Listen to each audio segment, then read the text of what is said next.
Start with the first finalist, Natalie Samarasinghe. She's Executive Director of the United Nations Association in the UK. She's the first woman to hold this role, and she's, of course, speaking here in a personal capacity. And she's going to be talking about a truly global partnership, helping the UN to do itself out of a job.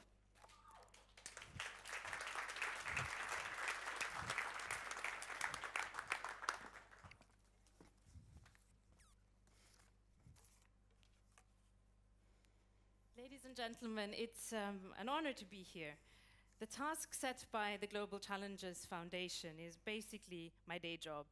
I've been working on UN reform for over a decade now, and that's probably enough to make anyone depressed.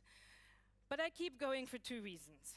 First, the risks we face, environmental, economic, political, social, require nothing short of a transformation in global governance. New tools and technologies can help us solve some issues, but we need to keep this big picture challenge in mind if we are to succeed. Second, I'm afraid we don't have the luxury of a blank sheet. Yes, the UN is flawed, but world leaders are not going to wake up tomorrow and just give us something better. It took 2 world wars to get to where we are today. So if we are serious about addressing global risks, we need to build on what we have, while also creating the conditions and incentives to move to something better. So my solution is based on an old saying: change what you can, embrace what you can't. Embrace doesn't mean accept, it means thinking differently about how we use the tools we have. The General Assembly and the Security Council, they will always be politicized, so let's use them for what they're good for: platforms for discussion and tools of last resort. Instead, let's turn to the wider UN system that works on preventing as well as managing risks. Then we can take 2 steps that will shake up global governance and make it more effective, more inclusive, and accountable. The first step is to open up the UN. Thousands of organizations already work with it, and often they are more important actors than states. When it comes to cyber governance, think of the role of tech companies. When it comes to community work on de-radicalization, youth groups are more important. But these organizations are excluded from formal decision making. At best, this can mean a loss of skills and ideas. At worst, it can mean the creation of parallel structures that waste time and money and that have little accountability. So let's have businesses and NGOs sit alongside states at the UN. This type of partnership got us the landmine ban and the Paris Climate Agreement. Let's make it official, and we could achieve a lot more. This would give stakeholders a real say in shaping the policies that affect them. It would give the public more routes to influence the UN. And that's especially important for those of us who don't feel well represented by our governments. States, in turn, would get to share the burden of policy making and financing. If the top 10 companies gave just 0.01% of their profits to the refugee agency, it would represent a bigger contribution, more than twice, of the whole EU. The second step is to open up the UN's to-do list. The UN spends most of its time on tasks that others can do. We know communities must take the lead on sensitive issues like family planning. We know that the really innovative solutions on big data and AI warfare are not going to come from states alone.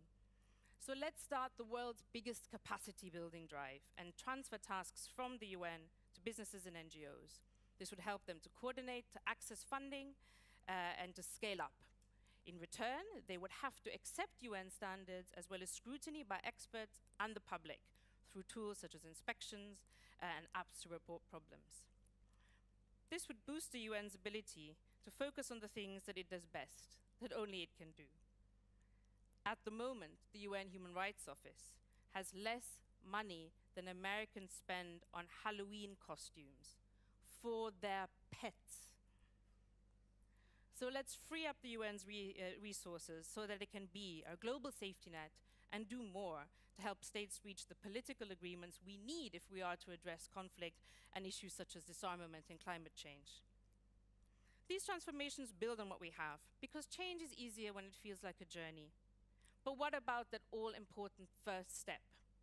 Well, as it happens, we've already taken it 100 years ago when we created the International Labour Organization. where states, business, and workers sit side by side. And there have been many other models since then. We are now at a make or break moment, with UN bodies facing huge shortfalls and already looking outside the system. All it would take is one or two more to seize this opportunity and to initiate a dramatic transformation. These two deceptively simple steps, opening up the UN, opening up its to-do list, represent a huge, huge redistribution of power and resources.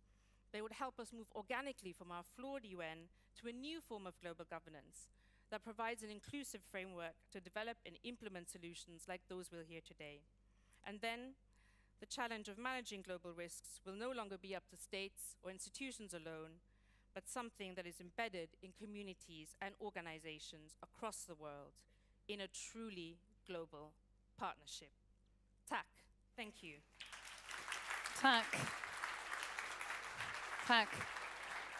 Beautiful Swedish at the end. Thank you. Thank you very much. So let's hear if the jury has some questions. Julia? Okay, good. Thank you, Natalie. Maybe I took the title of your proposal too literally, because you do say at the end, embrace what you can't. But your proposal suggests that you wanted that one day the UN would do itself out of a job or cease to exist, is the way I understood it. And so how realistic is this? Or at least how realistic is your goal to change things? And when do you see this happening? I think we're now, it's a great question. We're now in this interesting transition where, power is flowing not just east and south, but also horizontally and vertically. And I think it's hard to tell now where we might be in 10 years in terms of how decisions are made and how societies are structured. This is a starting point, my proposal, 2 steps to change the habits we have, how we make decisions and how we implement them. And I think they could be a catalyst for that transition. It may end up with a UN that's just a safety net. It may end up with a totally new form of governance. But I think it's about the catalyst for the process that also addresses risks along the way. Okay. Julia looks reasonably satisfied with that answer. Reshma, please. Natalie, we're with the UN associations. How would you collaborate with similar associations in other countries and build a movement around, both your pillars, which is opening up the UN and opening up its to-do list?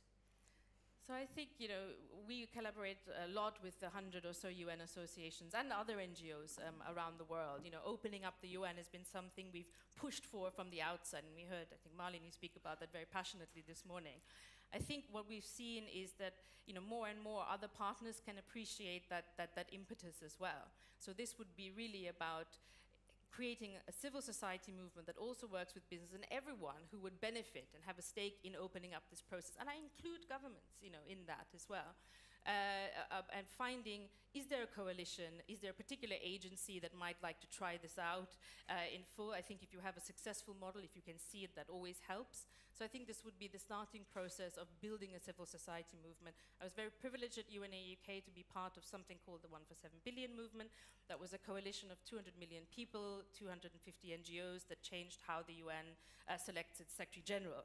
So I have seen, despite my depressing job, change is possible. And I think this would be a great opportunity to start that. Is there anything else you would like the jury to know about your proposal, or you're satisfied? I am satisfied indeed. Okay. I think the main thing is, just as I tried to say before, it is a starting point for a process. It is a catalyst. It's not perfect. I don't think anything we will hear is perfect today, but hopefully this is something that gives all of you a little bit of food for thought. Thank you. Thank you very much. And we're going to